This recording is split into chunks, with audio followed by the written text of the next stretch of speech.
सर्वप्रथम सर्वांना जय शिवराय। 26 जुलै सकाळपासूनच वातावरण बिघडणार आहे।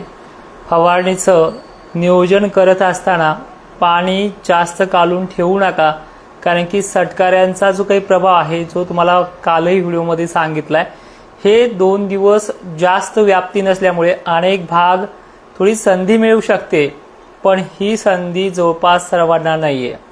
कालच्या माहितीनुसार तसंच त्या अगोदरही सांगितलेल्या माहितीनुसार मोठ्या थेंबाचा पाणी महाराष्ट्रात पडायला सुरुवात झाली, ज्याची तुम्हाला अपेक्षा होती।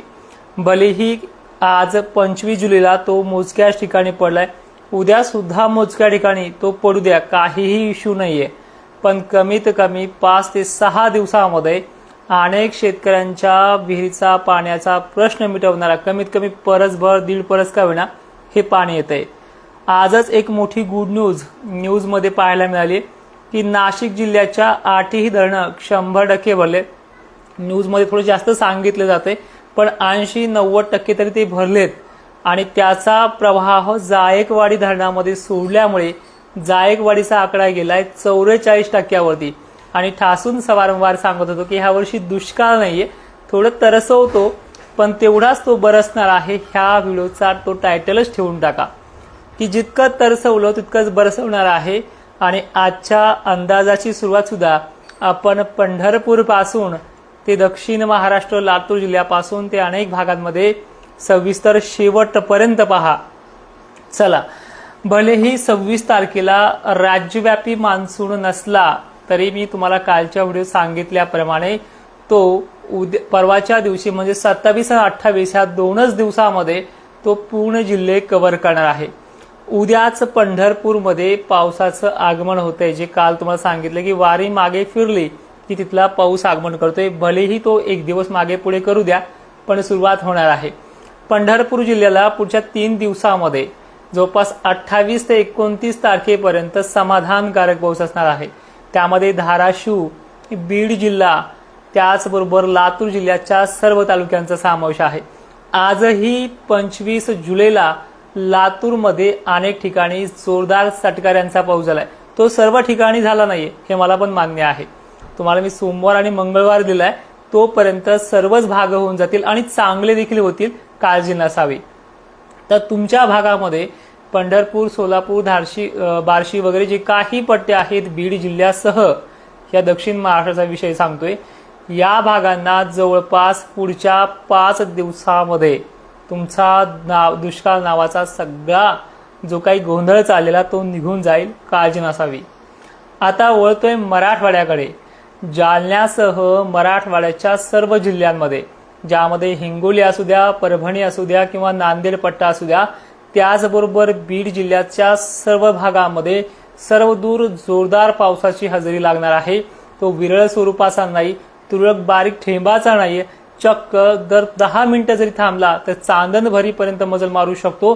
आणि कदाचित यामध्ये उन्हाचा चटका जो काही पडलेला आहे, मी तुम्हाला कालच्या व्हिडिओमध्ये सांगितले की उन्हाचा चटका वाढणार आहे।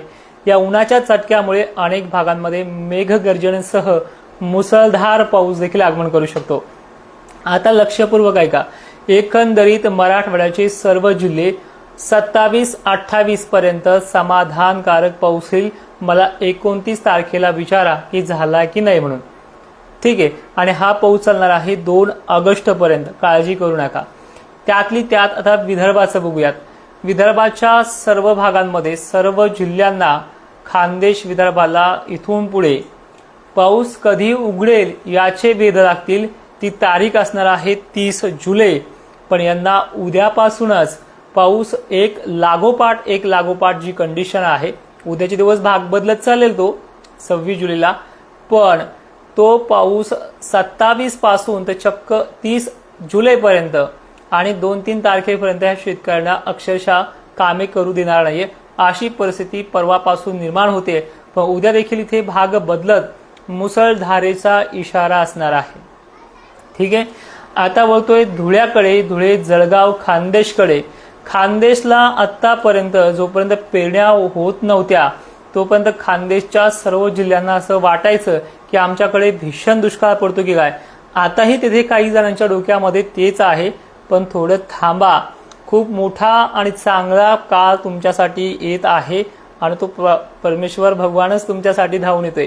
तर यासाठी तुम्हाला कमीत कमी 27चा पाऊस बघा, तोही संध्याकाळचा. 27, 28 आणि 29 कालखंडामध्ये खानदेशच्या सर्व तालुक्यांना, सर्व जिल्ह्यांना same condition as a Buldhana जिल्ह्याची सुद्धा होणार आहे.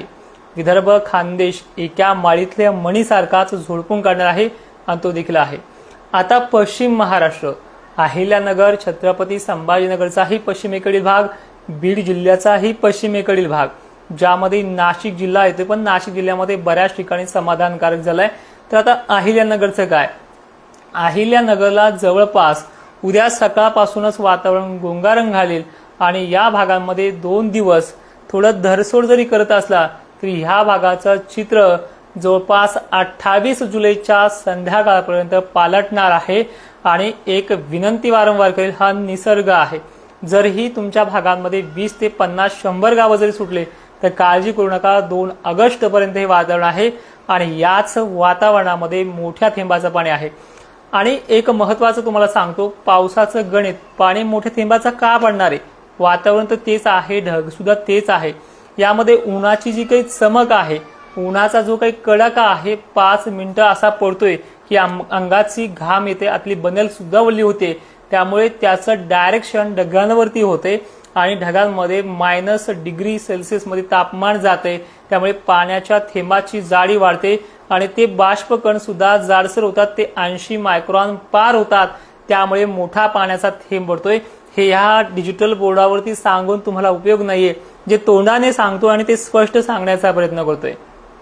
त्यामुळे शेगाव, नेवासा, पाथर्डी, संगमनेर, अकोले सह वैजापूर, गंगापूरच्या खालचा पैठणचा भाग आणि त्यानंतर वरील जो काही भाग येतोय तो म्हणजे कन्नड, सिल्लोड उत्तरेकडील भाग आणि भोकरदन, जाफराबाद सह या 29 तारखेपर्यंत यांची वळणं भरलेली असतील. आणि हा पाऊस सुद्धा येणाऱ्या सोमवारपासून जास्त वाढणार आहे. आणि आज जसं 25 तारखेला झालंय, अनेक ठिकाणी जोरदार सटकारे पडले आहेत, ते देखील 2 दिवस असेच असणार आहेत. ठीक, तर आजही बऱ्याच ठिकाणी पाऊस झालाय आणि उद्या सुद्धा. आता हे बऱ्याच ठिकाणी का म्हणतोय? कारण की सटकारेच तसे होते. उद्याची व्याप्ती लक्षात घ्या, विदर्भाची व्याप्ती पोहोचते 70%, जी मागच्या कालखंडामध्ये 90% होती, पण ती बारीक केसावानी थेंबाची होती. आज उद्या पडते आहे 70% भागांना मुसळधार सरी. हे बघा, ह्या 5 मिनिटाच्या आणि 10 मिनिटाच्या आहे. वळण भरतीची गॅरंटी 2 दिवस घेत नाही मी, पण 28 ते 29 तारखेपर्यंत अनेक भागांची वळण भरतील. अशीच ह्या वातावरणाची क्रेज असणार आहे, काळजी करू नका. आता मी जवळपास सर्व विभाग घेतले, सर्व विभागांचा अंदाज दिलाय, तरी सुद्धा पुन्हा एकदा एक नजर टाकूया 4 विभागाकडे. आपण विदर्भ, खानदेश, मराठवाडा आणि दक्षिण महाराष्ट्राचा समावेश बघूयात.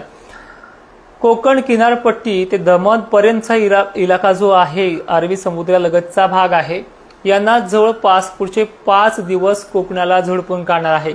आणि याही भागातनं मला टोमणे आले होते.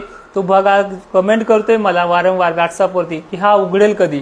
उघडत नसतो. 1972चा दुष्काळ सुद्धा ज्यांनी बोबाटा केला तो मला बघायचाच आहे आणि तो पोळ्यापर्यंत मी त्यामुळे शांत आहे.